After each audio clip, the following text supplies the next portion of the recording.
Hey guys, welcome back to my channel. My name's Stacy. I've been wanting to make this video for a while now and I just keep forgetting, but I started reading Christian fiction like a year or so before I made this channel, and there was some really good books that I read in that year that really just sealed the deal for me to make me want to continue reading Christian fiction. And I never really talked about any of these books because I didn't have a channel to talk about them. I do have a Goodreads, and I did rate these on my Goodreads, so if you're interested in that, the link for that is down below. But I just wanted to make a video talking about kind of that first year of Christian reading that I did, and some of my favorite books, because they definitely deserve to be in a video. And also, I'm going to be looking down at my Kindle, at my Goodreads account. I want to read some of these descriptions from here because this is way better than what I could do. So the first one I want to talk about is A Light on the Hill by Connellan Cosette. And this is book 1 in the Cities of Refuge series. So there's 3 books in this series. This is the first book that I picked up when I became a Christian. When I first started reading the Bible, when I came to Jesus, and I realized that there was Christian fiction. I started reading the Bible and I started having all of these questions, and I'm a very kind of visual person, I guess. And so as I was reading about all of these historical people and events and places, I wanted a book, or I wanted books to go along with what I was reading in the Bible to help me just kind of picture it better in my mind. This series takes place right after the Hebrews get to the Promised Land. So the description for this one says, though Israel has found relative peace, Moriah has yet to find her own. Attempting to avoid the scorn of her community, she's spent the last 7 years hiding behind the veil she wears. Underneath her covering, her face is branded with a mark of the Canaanite gods, a shameful reminder of her past captivity in Jericho, and an assurance that no man will ever want to marry her. When her father finds a widower who needs a mother for his 2 sons, her hopes rise. But when their introduction goes horribly wrong, Moriah is forced to flee for her life, seeking safety at one of the newly established Levitical cities of refuge. She is wildly unprepared for the dangers she will face and the enemies and unexpected allies she will encounter on her way. So these are fictional characters set during a specific time of the Bible. So this isn't about an actual biblical character, but like I said, it's the very first biblical fiction book that I ever read, and it really helped give me a much better understanding of what the refuge cities were and what that what that period looked like, how laws were carried out, or how justice was carried out at that time. So yeah, I loved this whole series. Book 1 especially was my favorite, but I read the whole series and I loved it, and I think I gave everyone 5 stars. So I would definitely recommend Connellan Cosette. The next one I want to talk about is called Harvest of Rubies by Tessa Afshar. So this is book 1 of a duology. I read both. I preferred book 1 to book 2, but this one is about the prophet Nehemiah's cousin has been catapulted into the center of the Persian court, working long hours, rubbing elbows with royalty, and becoming the queen's favorite scribe. Not bad for a woman living in a man's world, but a devastating past has left Sarah believing that God doesn't love her and her achievements are the measure of her worth, a measure she can never quite live up to. Darius is accustomed to having his way, a wealthy and admired aristocrat. The last thing he expects is an arranged marriage to the queen's scribe, an intelligent woman who scorns him. Can two such different people help one another overcome the idols that bind them? So this takes place in Persia, and Nehemiah is mentioned in this book, so there is a little bit of an actual biblical person in this story, but the story mainly is about Sarah and Darius. I just really love any story that helps me visualize the Bible better and brings it to life, and Biblical fiction always has faith in it because it takes place during biblical times. But yeah, these books are very high on faith, which I really appreciate. This next one is When Comes the Spring, Canadian West Book 2 by Janet Oak.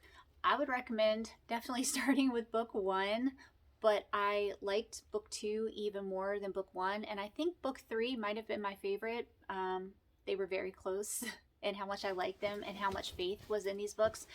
Books take place in Canada, I think maybe the late 1800s, early 1900s time frame.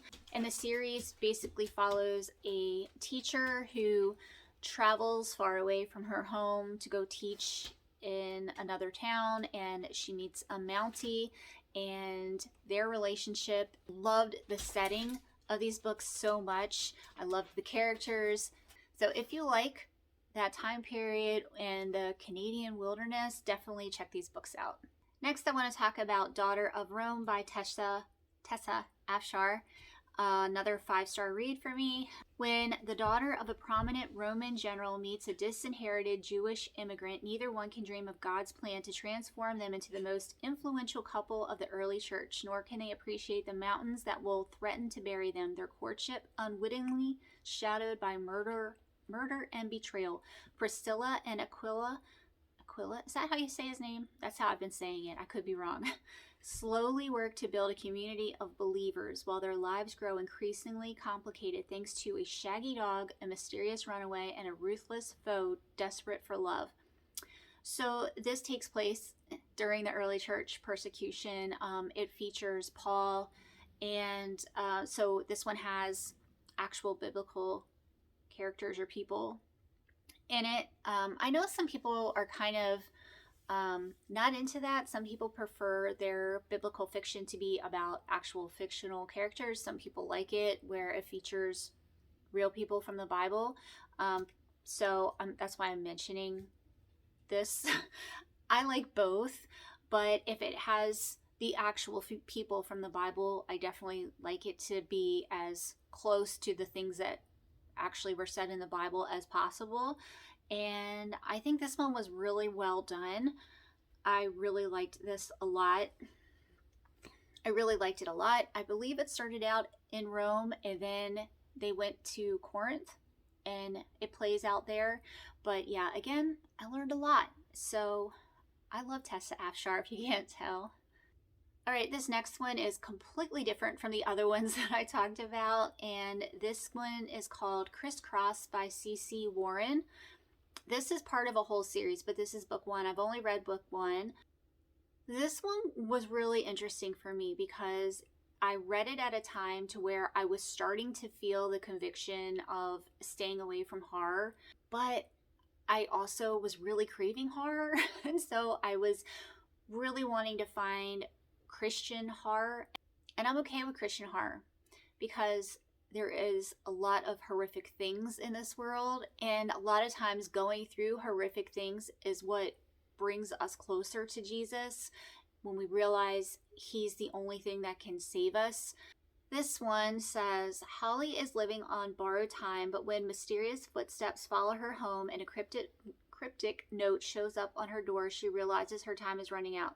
The man she's hiding from has found her, or has he? When people start dying and old, forgotten memories begin to surface, Holly finds herself wrapped up in a terrifying mystery with God, a pushy southern detective, and a killer with one thing on his mind, her. So I want to say this guy, he's killer, he's crazy, and this book has some serious, scary scenes in it. As a horror person, the horror part of my brain was really impressed with this. I was like, wow. I was really shocked that you could get this level of scary and horror in a Christian book. But my Christian side was also really impressed because the amount of faith that's in this book. When the girl is in trouble, she, reaches out for God and calls out and prays, and there's just a lot of faith in here. I just thought this was really well done. I probably need to finish this series. It is really good. So if you're looking for something, more on the scary, creepy side, but high on faith content, definitely try this out. So there you have it. I think if I had to pick just one kind of subgenre of Christian fiction, I would go with biblical fiction because I just learned so much from reading that, and I always get good faith content out of biblical fiction. I think it's my favorite. And then after that is historical fiction. But I've spent the last 2-3 years, however long I've been reading Christian fiction now, kind of bouncing around, trying out all the different genres to see if one kind of sticks out to me more than another. And I definitely have learned over time ones that I really love and ones that I don't like so much. But I would recommend doing that too. If you're new to Christian fiction, try out different varieties of it. So I didn't even mention fantasy, sci-fi. I don't guess I read any of that stuff in the first year. I was just really honed in on biblical stuff mainly.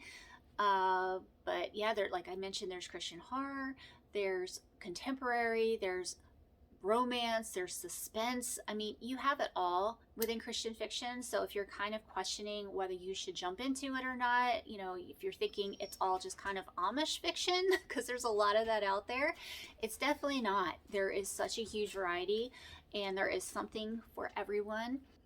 I do have a question for y'all before I go. If you can remember, because I don't know when you started your Christian fiction reading journey, but if you can remember what the very first Christian fiction book you ever read was, leave that down below. I'm totally curious.